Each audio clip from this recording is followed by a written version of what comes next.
Hello，大家好，我是靠技术贴近自媒体的地调哥。广岛在这儿，广岛，看一下跟长崎的感觉差不多。新建了住房，然后花草树木，高楼林立。咱们看一下，这里是市中心，当时应该是原子弹爆炸的中心地带这块，现在完全看不出当时的样子来。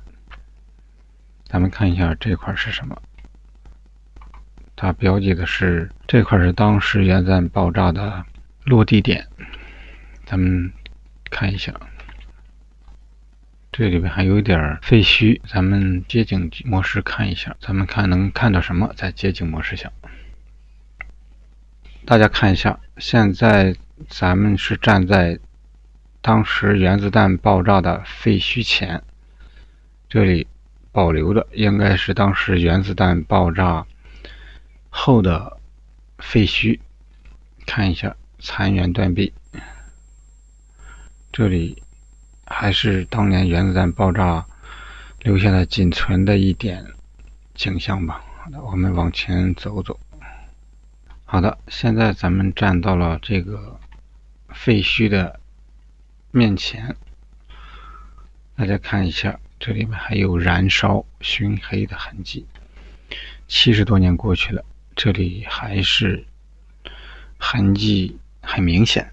这里居然还有一棵大树，这棵树不知道是后来生长的，还是在当年爆炸后存活下来的。咱们往里面走走。好的，现在我们进入到了这个废墟里面，大家看一下，环顾一下四周，这里真的是残垣断壁，应该在这底下也埋藏了不少尸体吧。不过现在已经70多年过去了，也没有痕迹了。按说这里面应该还有核辐射的痕迹吧，实景地图的拍摄者应该是进到这里面来了。咱们看一下。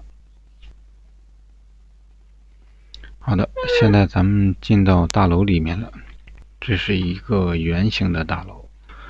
咱们看一下，这里面应该有1层、2层、3层、4层，4层左右，然后一个圆形的屋顶。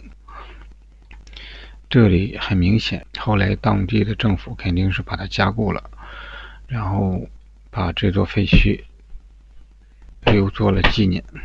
估计经过70多年，这座废墟没有倒，也是因为这些钢筋加固的缘故吧，不然的话这里肯定就早就倒塌了。大家看一下，这里面的废砖都已经长了绿苔了，估计也是经过了很多年的核辐射了。大家看一下，这里面还是有各种杂草生长出来，看来杂草的生命力还是挺顽强的。看一下这里的景象，我们再对比一下外面，跟大家想象的是不是不一样？现在的变化对于外面的世界来说，已经完全没有了当时核爆炸的影响。好的，这期视频就到这里，拜拜。